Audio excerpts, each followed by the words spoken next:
Hey, what's up? Matt Wyatt here.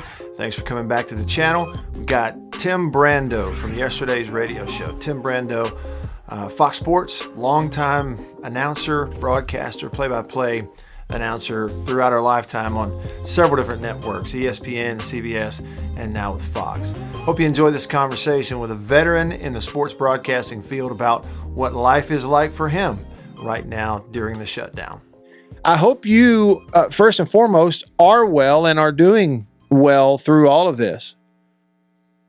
Yeah, as best as could be expected. It's nice to have some of the amenities of life that over a few extra decades we were able to maintain. I don't know that having a large backyard and sort of a safe haven for my wife to work and me to run to Home Depot and dump stuff so she can put more stuff in the backyard ever meant so much, but it's therapeutic. And when we built our home back here in 1990, we built it with the notion that I was coming home from Connecticut and that we wanted to have a home that felt like we were on vacation when I got home. And that's exactly what we did. Palm trees in the back, pool deck, all that stuff. And I think a lot of times in life, you don't appreciate what you have until something like this happens and you're forced to stay home. Mm-hmm. And when I hear all of these stories from a lot of people, especially my kids, both of them are married and got lives of their own and children. One of them lives in Jackson, and her husband is a resident at UMC and is doing a lot of great work along with a number of others there. Sure. With everything that's going on. You're concerned about them, and they're starting their lives and doing well, but they don't necessarily have the same room. And when you got young kids and you're pent up, so to speak, I think those walls kind of cave in on you over time. So I think for Terry and me, more than anything, we just appreciate what we have now in a way that we maybe didn't before. Staycations, we talk a lot about that lovingly, sure. And yeah. We say that word staycation all the time. I don't know how much genuineness there is to that, but when you're in this kind of situation and I haven't picked up a golf club, by example, okay? And you know how much I love to play golf. Yeah.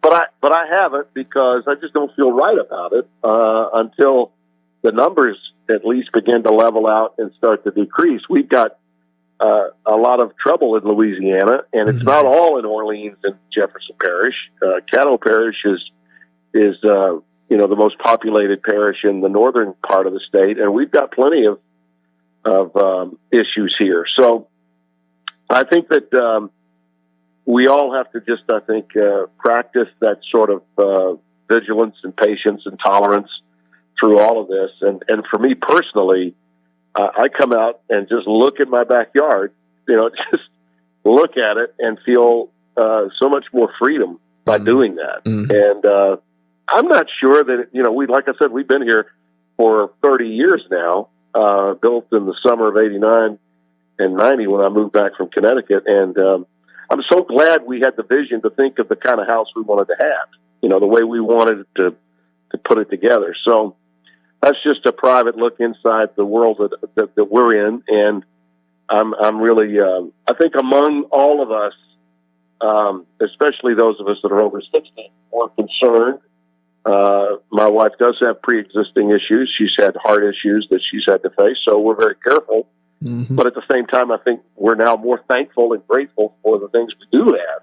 Sure. And that may be, Matt, what we all have to do, I think, to get through this is be thankful and grateful for what we do have, and then hope that what we're not getting right now can come back to us through that same vigilance and tolerance that I was discussing there with you. Well, absolutely. As you were talking, Tim, I was thinking about the word perspective, and I've heard it mentioned. I do agree that for really all of humanity, it's troubling, but it also gives you an opportunity to kind of hit the reset button on our perspective on things. So, yeah, without a doubt. Yeah, and I've always been a big picture guy. Mm-hmm. To the point maybe almost to a fault. especially when it comes to college football, and that sometimes that upsets fans. But I do think that viewing life from 30,000 feet, not necessarily just within your own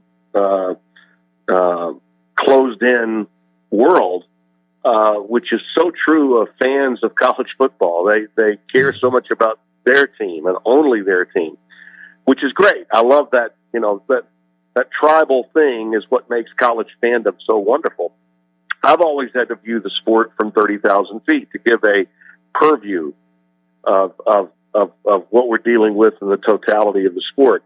I think in life, I practice this same mentality when trying to stay sane through times like these. I was in New York doing that last game that ended at halftime in the quarterfinals on March the 11th, and it was surreal to be in Madison Square Garden with an empty house. Yeah. And know what was going on elsewhere and what might be going on once I walked out of that building, and being part of instead of covering a sporting event, being part of a news story that day. Yeah. It's just, it took me back actually to that 2008 SEC tournament. I was going to bring that up. They were playing Alabama. We only thought that was surreal, Yeah. Yeah. But you call on that, Matt. If you live long enough and you do this for a long enough period of time, you call on those types of strange, surreal moments when others occur. Yeah. I had it happen in 2015 at a football game at Oklahoma State when a crazy woman decided to drive through barricades and kill 3 people at a homecoming parade before an Oklahoma State football game. Mm-hmm. And Spencer Tillman and I were walking over body bags to get to Boone Pickens Stadium, not knowing if we'd have a game or not. And then we did have the game, and we opened with an obituary. Yeah.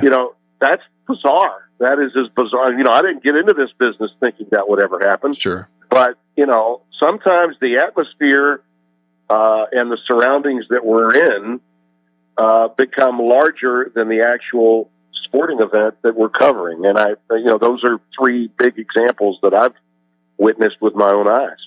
Tim Brando on your radio, Fox Sports. Tim, glass half empty or glass half full for you as it pertains to the return of college football or really sports in general anytime soon? My glass is right where it needs to be. It's not too full, okay, and it's not half empty. I think that, especially in the world you're in, and God knows I'm aware of it because I did sports radio for a long time, mm-hmm. Up until 2014. I did that show for almost 14 years, and you live in a speculative world. So much of what we have to discuss is speculative. When they're in the middle of the college football season, what does everybody want to know? Who's in? Mm-hmm. That's speculative. Right. So it's got to be discussed, and I get all of that. But a little bit like the morning news, and maybe to some extent those press briefings that we get every day, so much of what we're hearing is redundant. It's this data point versus that data point, and will we or won't we? And here's why we can't. Here's why we should. I think in a lot of ways, this is and not to beat the drum again for why we need a czar for college football, but if I'm the commissioner of the college game, I'm sending out memoranda to all of my coaches and telling them, just don't go there. Yeah. This doesn't need to be discussed. Yeah.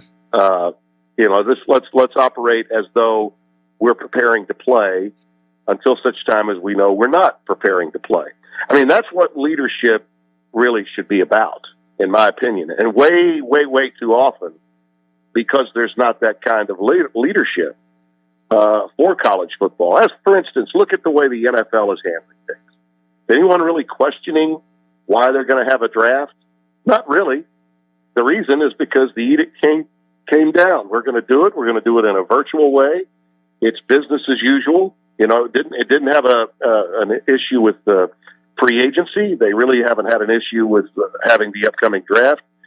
I think there's so many lessons that college football could learn from that kind of leadership. But the problem is we don't have we don't have that singular voice. That's right. Okay, that can reach out to the commissioners, who then can talk to the ADs and the coaches and presidents and say, hey, let's just put a gag order out there on discussing whether it's business as usual or not business as usual until we know something.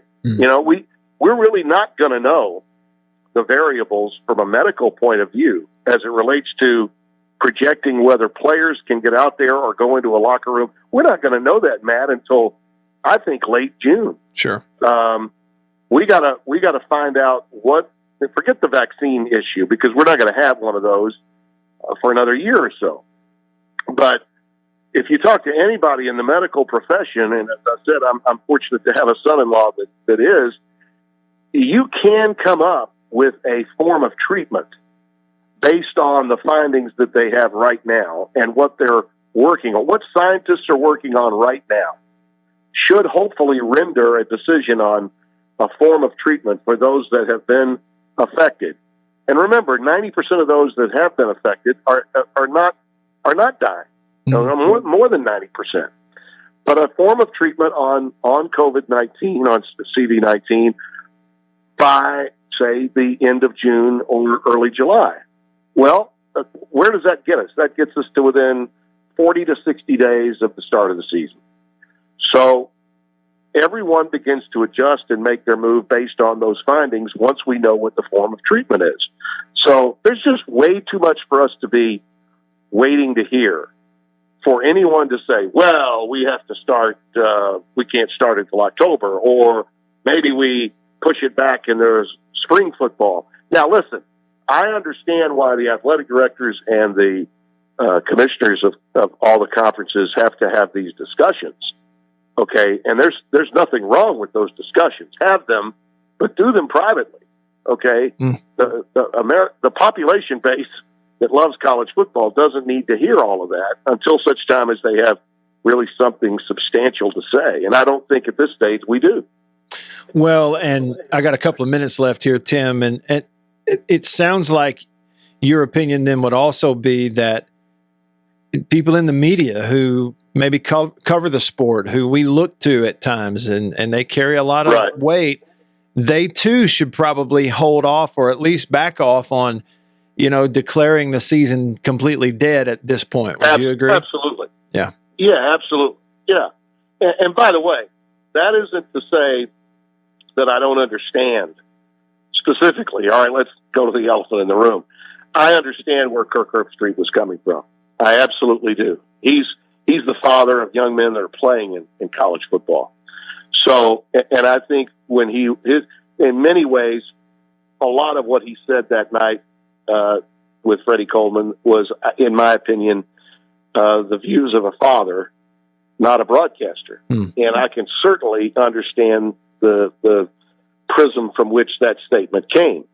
But the bottom line is that, unlike picking a team to win a game, or unlike picking your top 4 teams, projecting ahead in a college football season, this is outside the realm of our knowledge. Mm-hmm. We just don't know. Right. The last thing, as I say, I'm not a doctor and I've never been asked to play one on TV.